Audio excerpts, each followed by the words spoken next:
Hi, right guys. So it's pretty late, 1:30 in the morning, and I had a request from Jimmy4738 to do a sort of tutorial on the shading, which I did in the Sword and the Stone speed art. If for those of you who haven't seen it, he wants to know how I did all this, my sort of shading on these rocks to make them look 3D. Just to make them all stand out. How I did the shading on the handle and the blade, and then the shading on these rocks to actually make them look as if the light's hitting them in the right places and all that stuff. So excuse my voice, I'm pretty tired, but I just want to get this out of the way so I don't forget. So the first thing you want to do, obviously open up your new document, and then what we're going to do, let's just do some rocks. So we're going to set our pen tool. Don't limit yourself. Just pick a really sort of like medium scale grey. I'm doing number 7A, 7A, 7A, and we'll just come and draw a couple of these basic things. Just make a new layer. What I do is I start layering them behind each other, and then as I go back, I drop the shade down a bit so I can just like tell which rocks belong to which part. And it's quite easy actually once you get the first bit out of the way, and once you get the sort of shape of your stones and stuff that you're going to have in your image, the rest of it's really easy. And what you use is they're great tools. They're called the dodge and burn tool. And what I'm going to do is just merge these together. I wouldn't recommend doing this like if you're in a speed art, but seeing as we're just doing it quickly, we'll do this. So starting off, you want to make sure you come to your burn tool down here, and you always start on the burn tool, and so you can darken the tones. And you want to set your range to shadows, because you pick your shadows out first, and then you pick out your midtones and then your highlights. But I don't really, it depends what I'm making. Sometimes I don't actually use the midtones and highlights at all, but I did in the Sword of the Stone speed art. But make sure you got protect tones enabled, because if you don't, you get horrible scrawly black marks on. And make sure your exposure's down pretty low, because if it's really high, you'll see you just get really dark streaks, and if your protect tones is off, you get really dark streaks. So I go for about 10% normally, and it's a fairly longish process, but basically what you do is you do strokes with your cursor. You can start off on a bit of a higher exposure if you like, depending on like how light your shade of grey is that you're using. So I'm going to bump the exposure up a bit to about 40%, and you just want to work the detail in. And the first thing you want to establish before you actually start doing this is where's your light source coming from.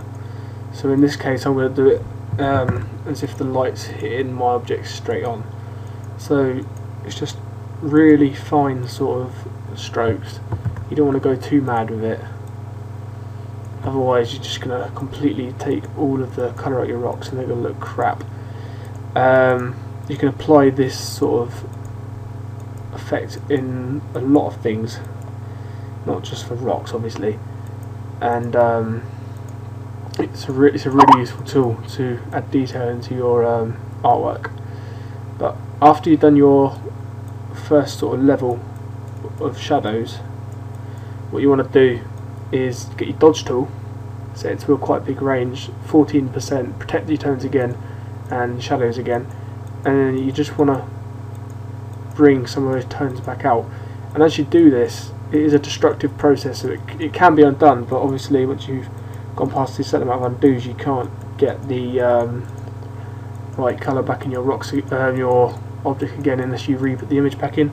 So you want to be really careful with how you do it, and if it doesn't look right, you want to get rid of it, sort of thing.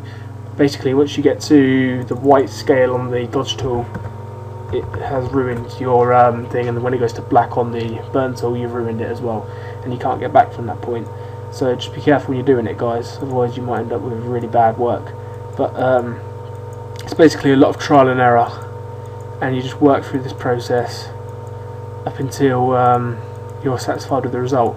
So I'm going to pause this video and come back to you once I've finished the shading on these, and then we'll carry on. I'll just explain a little bit. Right, so I've done a little bit more to this. As you can see here where my mouse is, I've overburned it, so it's horrible marking it, but I'm not going to be using these, so I don't care. I've switched to midtones now, put my exposure up, and as you can see when I'm dragging over, it's really picking out those tones down in here. Not sure if you can see it, but you can see it getting a lot lighter. And then I'll go for highlights, and with a much smaller brush you can really pick out spots, like bring out the shading a lot more. That is crazily too high, so I'm just going to touch that down a lot, matching the brush to the midtones on there, so you'll darken the midtones, and then highlights on here, and I'm darkening the highlight, and you just want it so you get a little bit of reflection in the rock, not too much. And then let me just darken around here to take those shadows down a little bit more, and switch back over to the midtone tool, just take that up a little bit more, and then sort of do the same for where you got your other light patches. I know the lighting on this isn't amazing because I really haven't spent any time on it.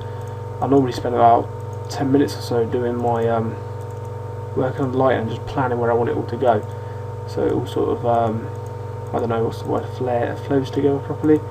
Otherwise, because when you're doing a speed art for a contest, you don't really want to put your result in and know you've not really done your best in like presenting it, because when the results come out and you don't place, you kick yourself when you know you could have done a lot better. So I'd rather get it right the first time round than having to keep doing it. So a few other tips that I'd give you is, in my speed art I used the blur tool, did put it all up to 100% strength, and it just takes some of the roughness off the edges of the rocks, and I use that on the corners because I hate how rough they look. So you just do that and it just blurs it. And then I also, on the some of the rocks, I did use the eraser to just sort of take some of the edges off as well. Just sort of, I don't know, do that,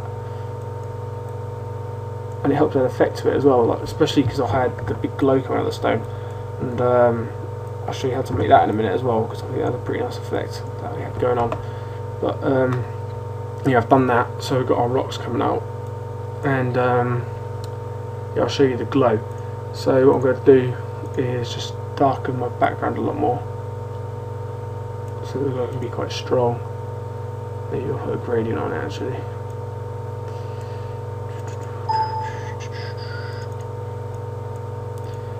Oh god, this better come out nice. Oh, that'll do.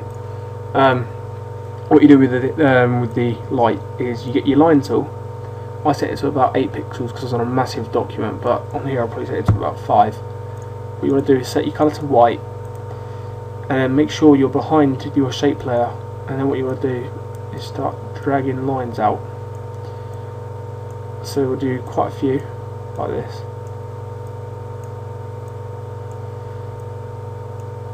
and then what you want to do is you want to shift click from the top to the bottom, merge these layers together, Control J to duplicate, transform, flip horizontal, bring them across, merge both the layers, duplicate, and then you just want to move it, just edge it over to the edge it over slightly, duplicate once more, edge it over slightly, obviously depending on how intense you want your glow to be. And I think that might be too much, but who cares, it's only for like sort of demonstration purposes. Then you group those all together, blur, Gaussian blur, I just done lens blur because I'm a twat, let's do it again, Gaussian blur, and then you don't want it way too high.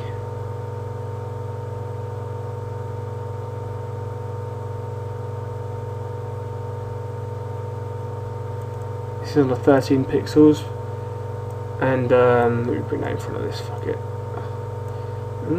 It needs to be a bit blurrier than that because that's not a really good look. There you go. So that's 27 pixels.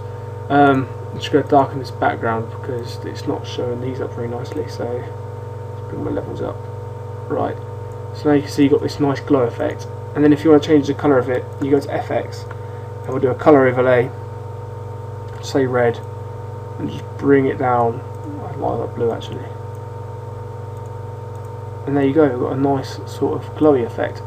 What I did on the speed up thing is I saved the image and then I brought it back in, and then I used the dodge tool and dodged around here just to bring these tones out a lot. But you can't do it unless you save it, but you can apply light around here like that and sort of give the effect that it's sort of reflecting how you want it to. I'm going to have to cut this tutorial in a minute because it's getting quite long, but I hope you guys have enjoyed it.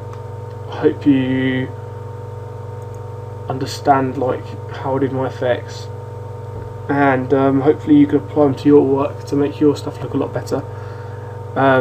If there's anything else in here or in here that you want to learn, post it as a response to this video, and I'll make sure to do it. So thanks for watching guys, peace.